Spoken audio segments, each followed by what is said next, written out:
without saying that this decision is going to affect really every part of our lives in the next few years as the process unfolds. If we don't have the Norway or the Swiss option, we are effectively no longer full members of the single market.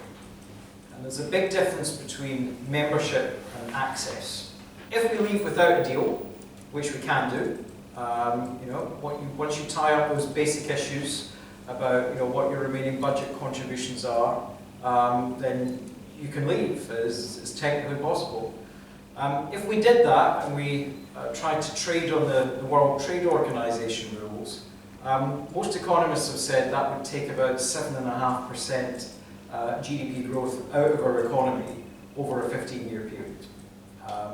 And it's not just what it does to growth, it's what it does to our tax receipts as well. But what it looks like to me is that the government is not going to produce an off-the-shelf scheme, publish it all with a great fanfare and say, here it is, and then we can all look at it and say, well, this is what it means for defence, and this is what it means for public procurement, and this is what it means for health and safety. It's going to be a negotiation in which we don't have advance warning of the red lines. And I know that's going to be difficult for business, because business wants clarity. When you go and see government ministers, you want to know, what are you going to do? What is the position going to be in 2 years' time? I've got investments to make. I need to have some certainty here.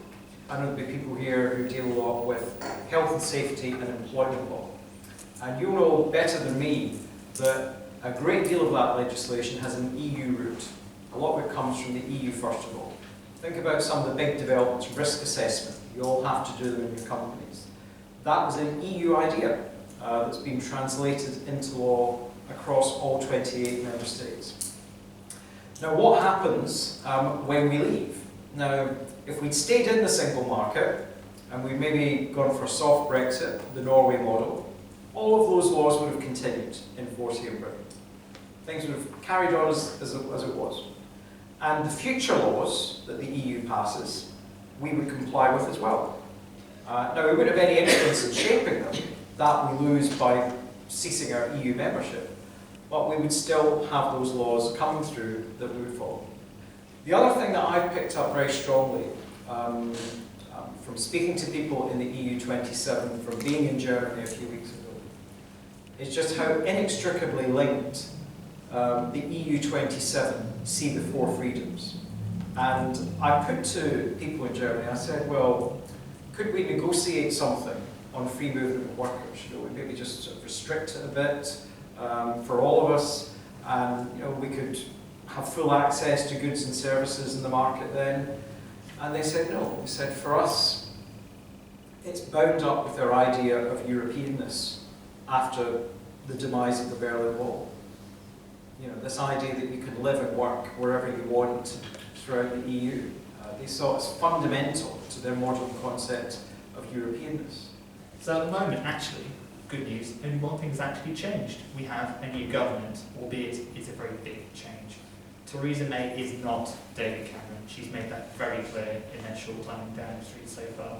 I think when it comes to your particular sector, the most pertinent question to ask yourself is, where does she stand on this key question, this key Tory tenet of deregulation? The Tories love deregulation. If you listen to them, it's all about freeing people to be more innovative and enterprising. Well, they've ultimately freed us from Brussels, so this is going to be exactly what they want it to be now.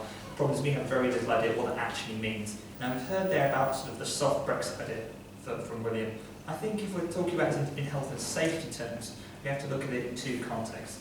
The soft option, if we will, is that we take the fact that most key parts of UK safety law are grounded in domestic legislation.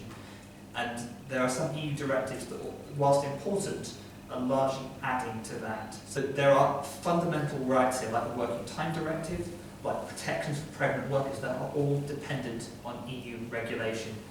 Now, why should we be worried about this? Surely, as you say, if we get some example of single market access, these rules are simply ported across.